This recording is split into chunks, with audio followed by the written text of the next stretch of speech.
actually was written a year earlier. We've been talking about just how important the State of the Union is, what the president will or won't say tonight. Joining me now, Democratic Congresswoman Loretta Sanchez and Republican Congressman Michael Grimm. Good to see both of you. Good morning.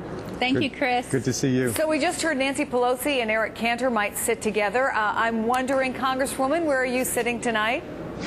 Well, I'm probably, unless I get moved, sitting on the aisle. And right now, I think I'm surrounded by both Democrats and Republicans because they're moving all over the place. Are you telling me you don't have a prom date yet? Well, you know, as when I was in high school, no prom date, no prom. My mom wouldn't let me date. Congressman Grimm, let me ask you, are you going to be part of this bipartisanship? Are you going to be sitting next to a Democrat? If not, maybe we can, you know, hook the two of you up.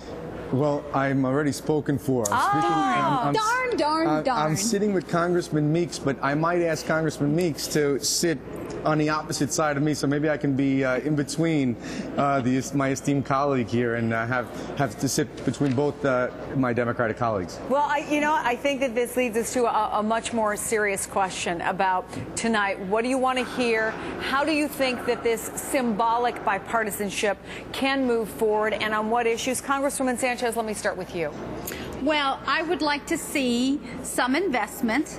I always believe that education for all people is a good thing. You know what the Republicans say, Congresswoman? Investment is just another word for spending and adding to the deficit. I believe even most of my Republican colleagues on the House floor have invested in their own education. Most have gone to college, for example. So I think we should want that for a majority of Americans. And the second thing, of course, is infrastructure.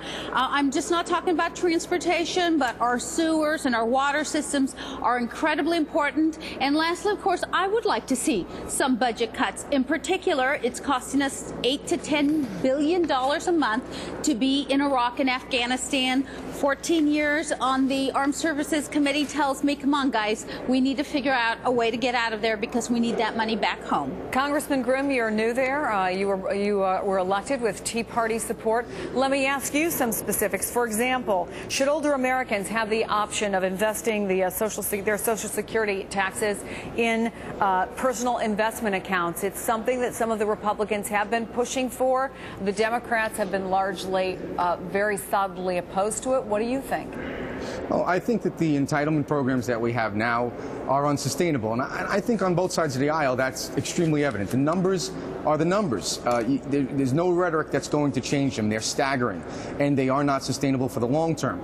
But I want to emphasize, I don't think that we start making those changes to those that are receiving benefits now. What we have to look for is the future generations. We have to change the systemic problem going forward, and we do that in a pragmatic way. We sit down at the table, we get actuarial scientists involved, and we look at it for the next generation. But to take it away from those that have it now, I would be opposed to that, and I know my Republican colleagues are also. So we're looking about reforming the process going forward for those that are not already receiving their benefits. So those that are receiving their benefits will continue to receive them. But the system's broken. It needs to be fixed. And I just want to take a step back, if I can, this word of investment.